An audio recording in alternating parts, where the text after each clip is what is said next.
Paz do Senhor, irmãos. Gálatas capítulo 5. Gálatas 5, verso 19. Aliás, verso 20. Nós estamos falando sobre as obras da carne. E o grupo agora é sobre relações humanas não cristãs. As próximas 8 obras da carne aqui, elas estão diretamente relacionadas a comportamento contrário ao princípio cristão, logicamente, obras da carne, né? E alguns atribuem isso a temperamento. A Bíblia diz que é obra da carne, embora o temperamento possa ter uma certa influência, né? Ele não é determinante, tá? Falo isso porque às vezes o pessoal estuda os temperamentos, acha meu temperamento é assim, não tem como mudar. Na verdade, a Bíblia não usa isso como temperamento, tá? Se ela está falando como obra da carne, é porque é uma questão moral, ok? De natureza carnal, e que precisa ser crucificada, né? No sentido de levar para a cruz e não praticar, tá? O temperamento, logicamente, nós nascemos com ele, e ele só precisa ser controlado pelo Espírito de Deus, que é uma experiência dentro do processo da santificação, tá? Então, é importante a gente estudar os temperamentos, mas não atribuir aos temperamentos, tá, uma função, dar a eles uma importância que eles não têm, à luz da palavra de Deus. Eles podem ter dentro de uma realidade psicológica, emocional, mas biblicamente não tem, tá? Então, repito aqui, é bom estudar, é bom nós conhecermos, logicamente, né? Nós nascemos com um temperamento que Deus nos deu, tá? E ele vai sendo, a partir do novo nascimento, a ideia é deixar que o Espírito de Deus controle o nosso temperamento, tá? E venha trazer equilíbrio, que são 4, né? 25% para cada um, e aí, então nós temos aí a pessoa de Jesus Cristo perfeita, né? Logicamente que nós não vamos chegar a essa realidade terrena, mas caminhamos nessa direção. Mas é importante a gente fazer essa observação. Paulo está colocando aqui como obra da carne, tá? Então é preciso nós atentarmos para isso. Nós começamos a ver semana passada sobre, no verso 20 ali, inimizades, tá? Inimizades. E aí vai falar porfia, ciúmes, iras, discórdia, dissensões, facções e invejas. Tá? Todas essas práticas aqui estão ligadas aos relacionamentos, tá? Uma postura não cristã. Então, é fundamental nós entendermos também que alguns serão tentados nestas áreas mais do que outros. Então, o fato, por exemplo, de eu não ser tentado tanto nessa área não significa que esta obra da carne não esteja em mim, ok? Significa que não é uma fraqueza, assim como outras áreas que eu tenho, tá? Então, às vezes a pessoa, eu imagino que eu vou ter ciúme, imagina que eu vou ter inveja, nunca tive isso. É bem provável que nunca viveu uma realidade, né, nestas obras aí de domínio, de controle, mas não significa que não esteja lá. Está lá, porque é uma obra da carne, da nossa natureza, né? Só não é uma tentação para alguns, mas para outros é. Tá? Então é importante levar isso em consideração. As próximas 8 obras da carne estão no centro da lista de maus hábitos.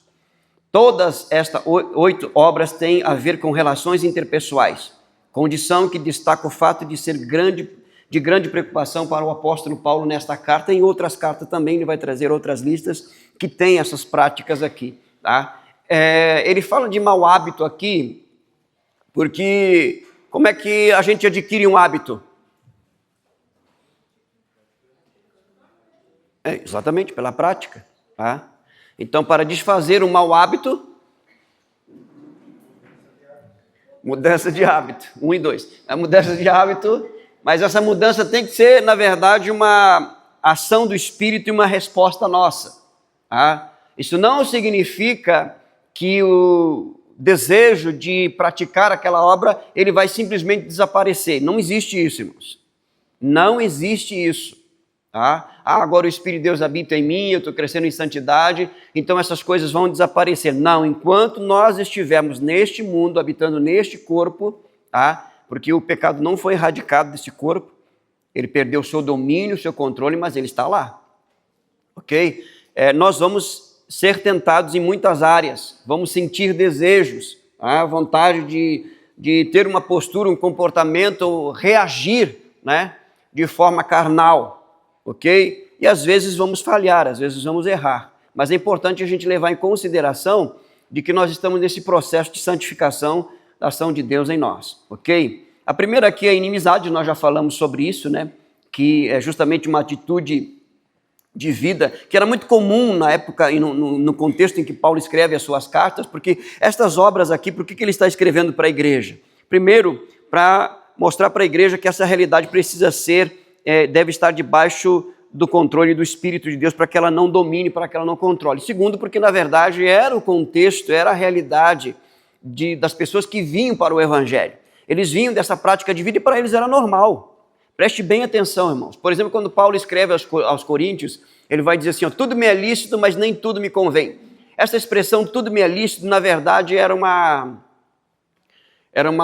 afirmação contínua nos dias de Paulo, principalmente naquela região de Corinto e na igreja de Corinto. Tudo me é lícito, mas nem tudo me convém. Porque para eles, para aquelas pessoas que estavam vivendo sem Cristo, isso era totalmente normal.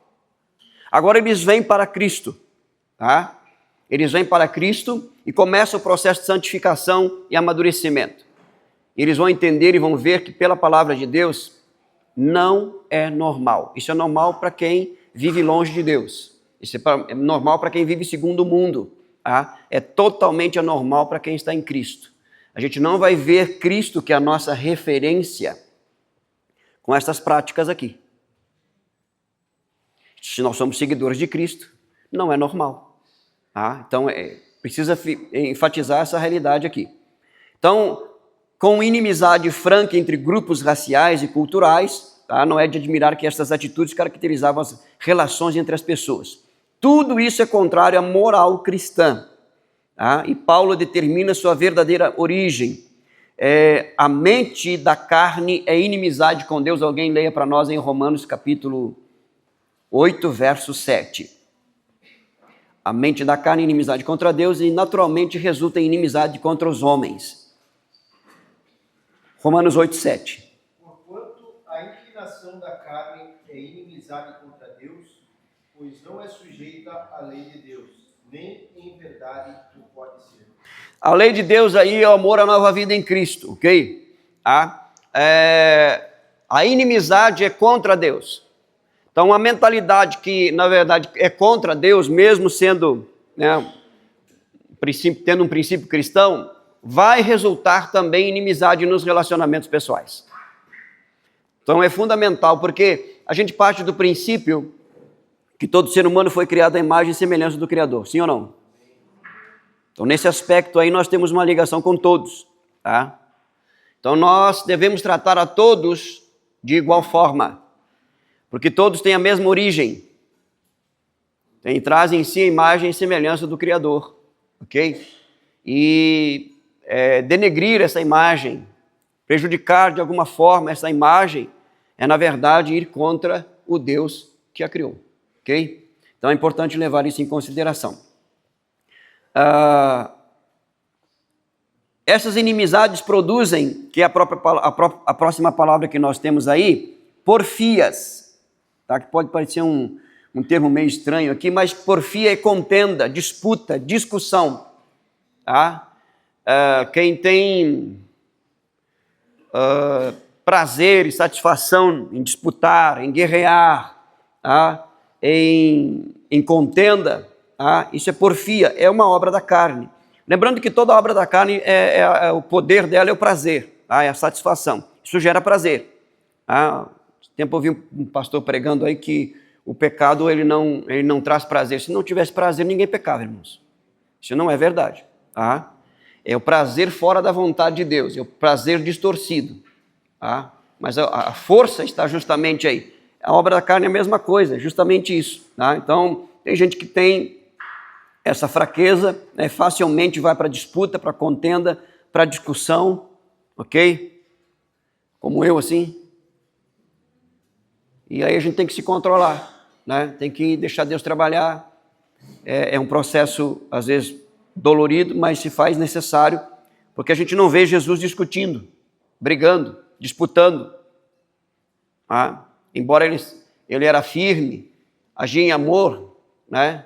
Ele dizia a verdade, mas nunca de forma belicosa, nunca de forma com a prontidão para guerrear no sentido nocivo, negativo, né? De porfia. A porfia, ela nasce da inimizade, entendeu? É uma das ramificações dessa realidade de inimizade aqui. A palavra aqui, ela é também entendida como desinteligência, ou desinteligências, brigas. A gente perde a razão, às vezes tendo a razão, né? Então, quem tem essa fraqueza, né, tem que entender que quando eu vou optar pela porfia, pela desinteligência, eu estou sendo irracional. Eu estou um ser racional agindo de forma irracional, né? Um ser humano agindo como um animal irracional. A carne, na verdade, as obras da carne, na verdade, irmãos, elas colocam o ser humano abaixo do seu nível de realidade, de criação. Que o ser humano é infinitamente superior aos animais. Eu sei que a gente vive numa geração, né, que alguns estão criando animais e tratando os animais como pessoas, porque é uma inversão de valores, né, e é uma atitude egoísta. Muita gente pensa que isso é amor, né, mas é uma atitude totalmente egoísta, porque o animal dificilmente vai reagir, vai ferir, entendeu? Então as pessoas estão amando mais animais do que as outras pessoas. Então elas se blindam nos relacionamentos, né, para não serem feridas, não querem tratar a ferida também e acabam adotando animais ao invés de pessoas. Isso, a tendência vai aumentar, porque, enfim, essa é a maldade, né? Mas tudo isso é comportamento fora do princípio que Deus estabeleceu. Eu não estou dizendo que você não tem que ter animal. Estou fazendo uma análise do que a gente tem visto, né? Pessoas tratando animais como pessoas, e tratando pessoas como animais, né? É a mesma coisa, a outra inversão de valores, pessoas amando coisas e usando pessoas. Tudo isso é obra da carne, que está inserido dentro dessa realidade aqui de expressão carnal aqui. Porfias, desinteligências, aí vem a outra palavra ali, inimizades, porfias, brigas, tudo está ligado, né, a uma reação. Lembra que eu falei que nós cristãos não reagimos, nós agimos. Porque para reagir você tem que a reação geralmente é uma atitude externa, imediata. Ela não revela exatamente quem nós somos. Então nós não reagimos, nós agimos. Nós agimos em amor, nós agimos em verdade. Quando nós reagimos na mentira, na discórdia, contrário daquilo que realmente nós somos em Cristo Jesus. Você está entendendo ou não? Amém. Então procure, dentro do seu relacionamento com o Espírito de Deus, se deixar ser trabalhado de uma maneira que você não viva nas reações, mas viva sempre agindo em conformidade com aquilo que você é em Cristo Jesus. Você nasceu de novo? Então você é uma nova criatura. Você é uma nova criação de Deus. Você pertence ao povo de Deus. Seus princípios, seus valores são os do reino de Deus. Isso é uma realidade na sua vida. Só tem que exteriorizar, quando surgem essas situações, as oportunidades aí de ou agir na carne ou através do fruto do Espírito. Bom, a próxima palavra aqui é ciúmes. Ciúmes. Tem muito, ou zelos, ou emulações, dependendo tudo isso é a mesma coisa. Hesitação mental, ardor, fervor de espírito. Zelo, ardor em abraçar, perseguir, defender algo. Então, no primeiro momento, esse ciúme, ele pode ser positivo, Nem todo ciúme é negativo, Porque se há um ardor, um fervor de espírito em agir em bondade, em proteção e cuidado, zelo. Por exemplo, Deus tem ciúme de nós. Sim ou não? Ah, está muito claro tanto no Antigo como no Novo Testamento. Ah, por que ele tem ciúme? Porque se nós nos perdermos dele, nós vamos nos perder para o mal, porque ele é bondade única. Deu para entender aí? Há um nível de ciúme que eu tenho da minha esposa, que ele é legítimo, é verdadeiro e tem que existir. Um só, entendeu? Ah, ciumento. Não. É a capacidade de proteger, de enxergar o mal, que às vezes o outro cônjuge não enxerga, né, por algumas razões, e você protege, cuidado, né? Você já teve esse sentimento ou não? Teve ou não teve, irmão? Irmão, é isso aí. Então, esse é o sentido negativo de zelo, cuidado, proteção. Teve uma situação uma vez, em uma das nossas igrejas, que uma adolescente estava toda hora me mandando mensagem, eu respondendo, Ângela, Júlia, tu não acha que tu está interagindo demais? Eu disse, é verdade, não tinha percebido. Eu não tinha percebido mesmo, porque para essas coisas meu coração é muito duro, né, irmão? Meu coração é muito impuro. E eu não tinha me dado conta. E ela abriu os meus olhos. Entenda que todo relacionamento ele é construído e destruído dentro de um processo. Nada acontece da noite para o dia. Então, se o seu cônjuge lhe alertar, engula a sua ofensa e pense, olha, ele está pensando no meu bem e no nosso bem. Porque esse ciúme é legítimo, ele é verdadeiro. Agora, existe o ciúme dominador. É disso que Paulo está falando aqui. O ciúme nocivo, tá? Eu tenho a Ângela como minha propriedade de tal maneira que eu faço ela se anular para que eu me veja nela. Você está entendendo isso ou não? E eu tenho um ciúme dela por quê? Doentio, né? Carnal, porque eu sou impuro dos meus pensamentos e nas minhas práticas de vida. Então eu acho que ela é também. Eu não tenho pureza de conversar com alguém do sexo contrário, e eu acho que ela não tem também, então eu tenho ciúme dela, então eu não deixo ela conversar com homem, só com mulher. Você entendeu ou não? É desse ciúme que Paulo está falando. Parte de uma realidade de um coração que precisa ser sarado, precisa ser purificado. Né? Sentimento de posse. A ideia aqui é justamente essa malignidade, né, nos relacionamentos. Ok? Ele também se manifesta através de uma fúria, de uma indignação, com desejo de punir. Você viu aquela reação assim de o cônjuge ver o seu cônjuge com alguém e sem pensar, sem falar, sem perguntar, já vai quebrando tudo, já vai batendo? É uma explosão de ciúme. Se manifesta na ira, na indignação. Essas coisas sempre geralmente andam juntas. Você não está falando nada, eu não estou entendendo nada. Vocês estão entendendo ou não? Amém? Isso é obra da carne. Ok? Então a gente tem que ter, se tem problema nisso, tem que tratar. E quando a gente fala de tratar, tem que ir para a oração, tem que buscar ajuda, tem que reconhecer como pecado. Não é trauma, não é ferida, tá? Não é temperamento, não é obra da carne. Então você já sabe, se você for sentar comigo com essas coisas, você vai ouvir. Eu vou abrir a Bíblia para você, dizer, pastor, o que é isso? É uma doença? É um mau hábito? Pastor, é meu temperamento? As feridas? O trauma? Não, isso é obra da carne. Você vai ouvir isso. Por que isso? A Bíblia lida com a realidade, irmãos. Aí você vai ao médico, você fala para ele, o médico pergunta o que você está sentindo, você fala os sintomas, ele faz os exames, tá? Vem o resultado, ele dá o resultado lá, aplica a medicação e o tratamento, você não quer ouvir a realidade. Doutor, eu não quero ouvir o resultado dos exames não, só me dá a medicação aí. Não existe isso, irmãos. Se não existe isso no mundo natural, muito menos no mundo espiritual.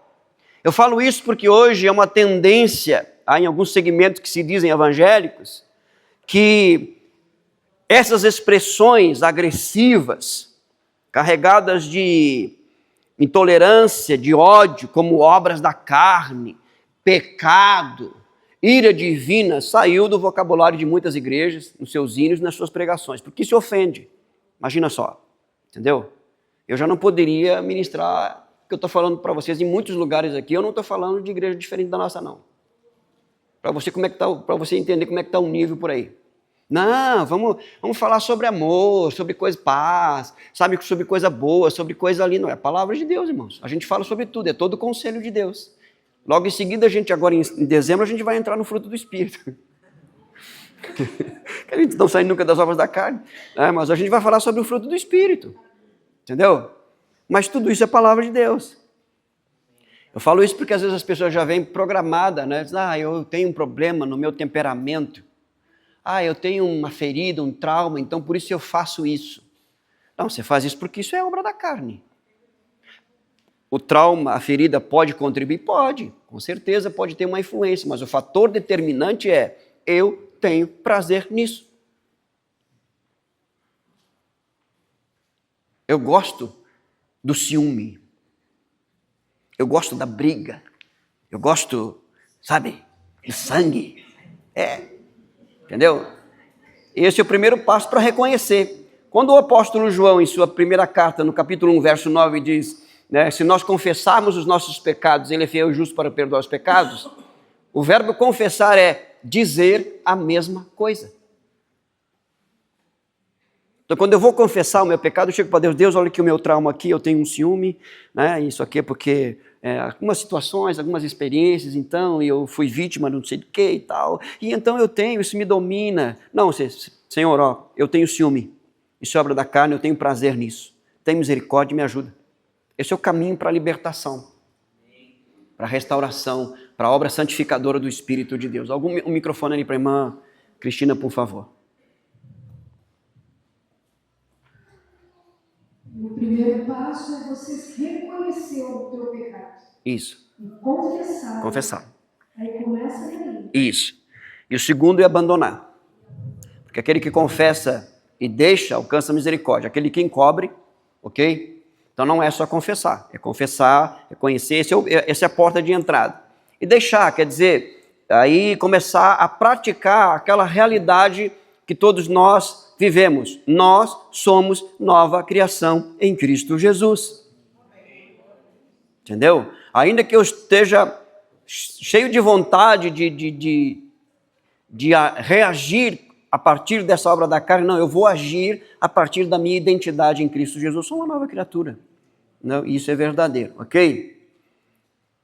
De estreita relação estão as dissensões. Tá? Antes disso, iras aqui, né?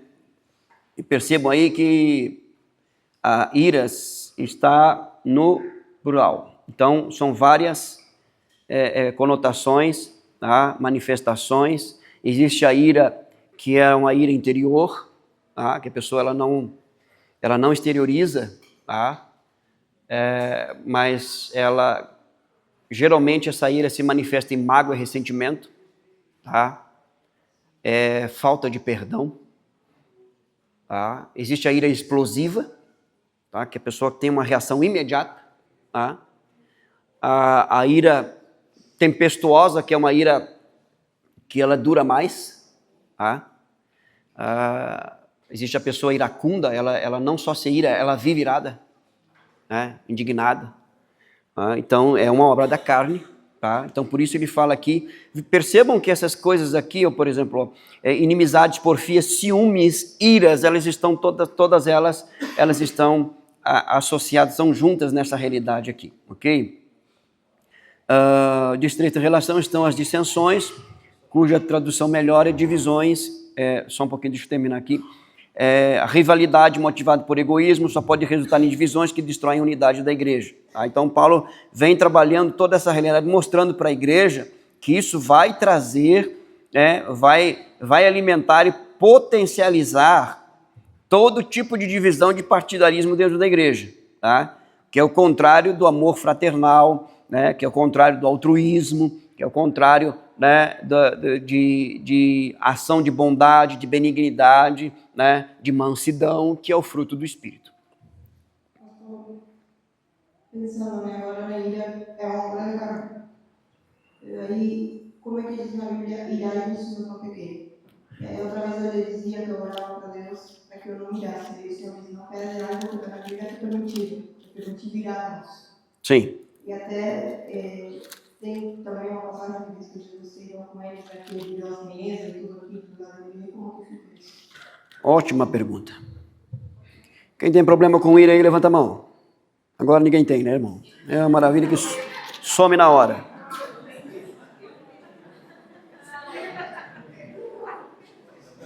Vamos lá. Eu já fiquei irado já. Efésios capítulo 4, vamos lá. Efésios 4, versículo 26 e 27. Preste bem atenção. Efésios capítulo 4, 26 e 27. Olha o que o texto está dizendo, irmãos. Efésios 4, 26 e 27. A ira antes de entrar nesse texto aí, olha só, a ira é mais ou menos como o ciúme. Existe um aspecto positivo da ira. O que é a ira? É uma reação contra a injustiça. Mas ela também pode se manifestar como uma ação egoísta. Alguém entrou nos meus domínios e não me pediu. E como eu sou dominador, eu me irei. Tá entendendo ou não? Tá? Então vamos lá. Alguém leia para nós, preste bem atenção nesse texto. Irai-vos e não pequeis. Não se põe o sol sobre a vossa ira, nem deis lugar ao diabo. Opa! A coisa apertou aí, irmão. Não dá lugar ao diabo, a pessoa pensa que dá lugar ao diabo. Vamos ver aqui no original, porque, olha só, está no imperativo, no grego. Isso significa que o quê? Se está no imperativo é o quê, irmão? Você que estuda o português aí. Não é permitido, é uma ordem. Não é uma permissão, é uma ordem. Aqui, ó, modo imperativo. Irai-vos. Eu não me iro com nada, pastor. Está pecando. Mas eu sou pacificador. Não. A pessoa que não se ira, ela é passiva. É diferente. O pacificador promove a paz e às vezes para promover a paz ele tem que estabelecer a guerra. O passivo está tudo bem, não quero me incomodar. Não, está tudo certo. Cuidado. O pacificador promove a paz e às vezes ele estabelece a guerra para isso. Você dá um exemplo assim, quer ver? Esses dias a gurizada foi lá para casa. Eu botei horário. Passou do horário e eu já comecei a ferver o negócio. Eu cheguei, vocês estão passando do horário, entendeu? Baixa o volume aí que o negócio tá... tem uma vizinhança que o pessoal que tem... Né, a vizinha tem o pai aqui que é acamado, aquela coisa toda, tal. Né? Aí passou uns minutinhos, eu tive que ir lá de novo. Tá, é o seguinte, vocês vão embora agora. Senão eu vou arrancar vocês daqui. Em amor. Sabe? Estabelecer a paz aqui, irado. Entendeu? O passivo, não, eu vou... Não, deixa assim. Aí sofre o dano. Não. Vamos fazer a coisa certa. Jonathan, os irmãos estão entendendo aí ou não? Tá?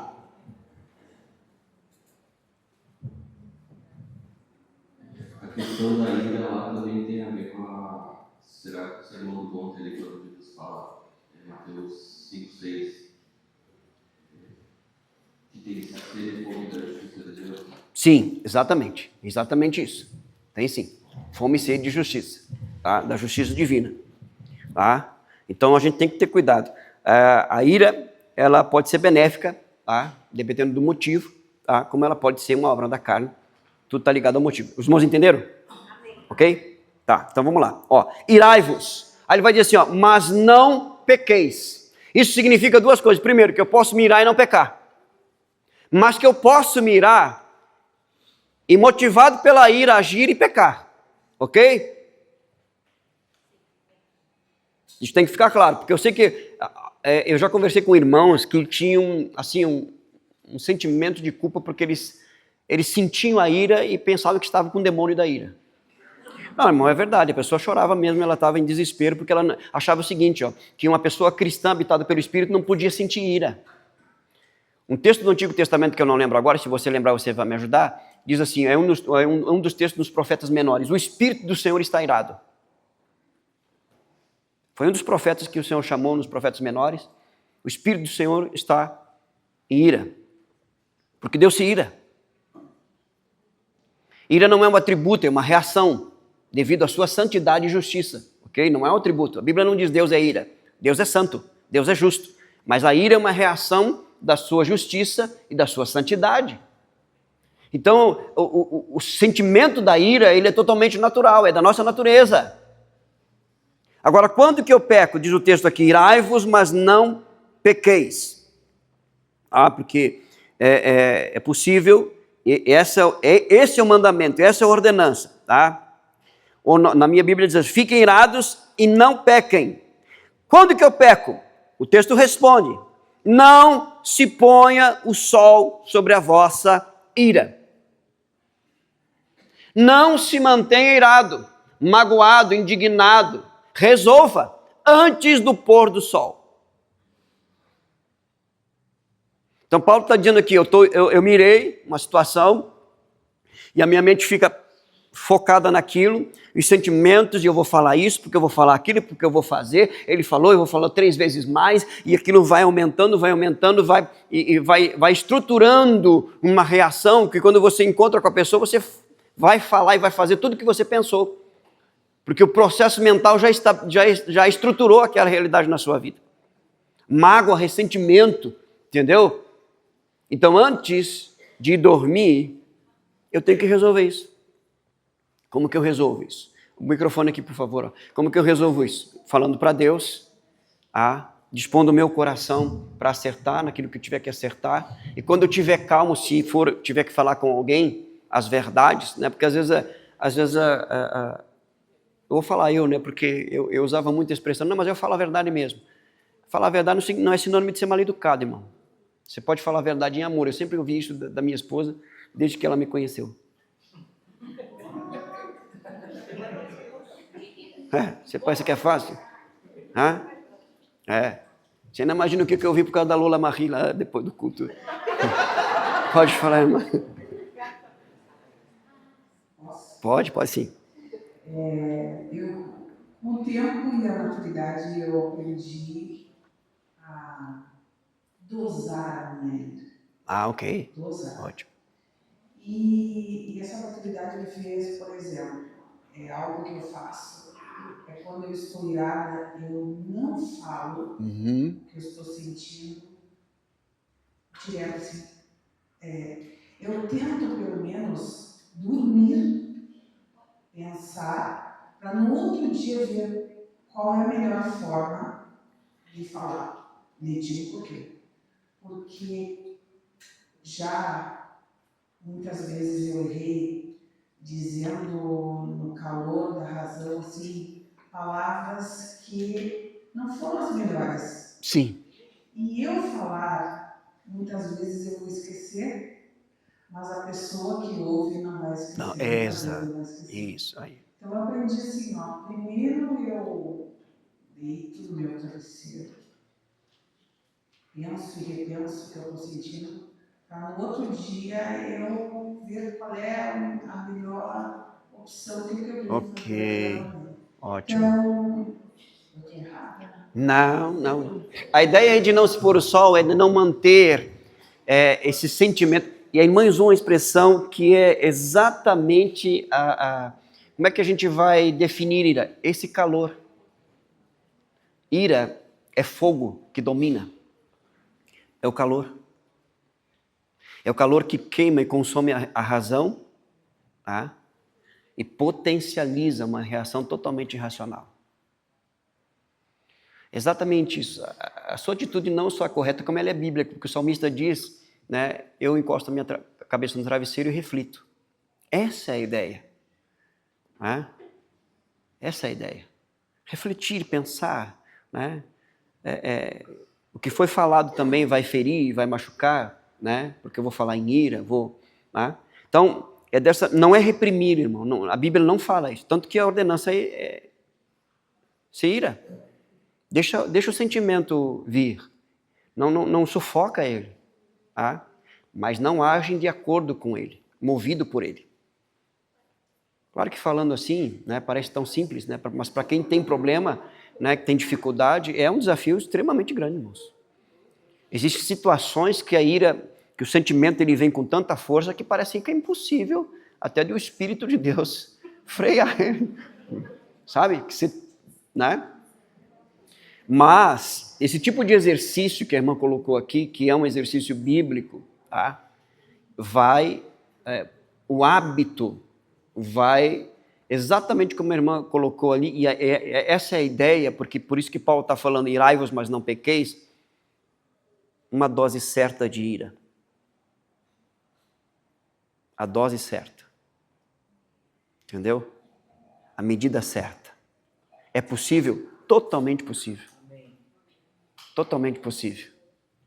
Nós vemos isso em Cristo. A Bíblia diz Moisés, o homem mais manso da terra, né? Primeiro momento que ele desce lá do monte, depois de 40 dias de oração e jejum, irmãos, 40 dias, o cara orando e jejuando, vendo a glória de Deus, ele desce, vê o povo naquela farra lá, o que ele faz? Ele quebra. Será que o camarada não era irado, mano? Entendeu? Mas era uma ira santa, justa. Porque estava simbolizando, na verdade, o que eles fizeram. Eles quebraram a lei. Quebraram a aliança. Então, essas reações de ira, elas são justas e verdadeiras. Não pode. Agora, a ira que suscita o conflito, tá? Alimenta a vingança, potencializa um coração que não perdoa. Aí, irmãos, aí o que acontece? Olha só. Diz o texto assim, ó. Irai-vos, mas não pequeis. Não deixe o sol se pôr sobre a vossa ira. Nem deem lugar ao diabo. Por que você acha que Paulo está falando aqui que se eu deixar a ira realmente se instalar na minha mente e no meu coração, eu estou dando lugar ao diabo? Qual é a associação da ira com Satanás? Pecado. Tá certo, não está errado. Mas tem uma outra... Tá ok, eu vou encerrar aqui e já passo para vocês. As crianças vão ter uma participação, por isso que eu tenho que terminar agora. Não deis lugar ao diabo, depois a gente volta nesse texto aqui, semana que vem, se o Senhor permitir. É o seguinte, ó, ódio. A ira, um sentimento de ira alimentado, ele pode se tornar um ódio. Satanás odeia. Odeia Deus, odeia as pessoas. Ele é puro ódio. Por isso que dar lugar ao diabo, a ira pode virar um ódio. Ok? Mas depois a gente volta aqui e as crianças estão com a palavra.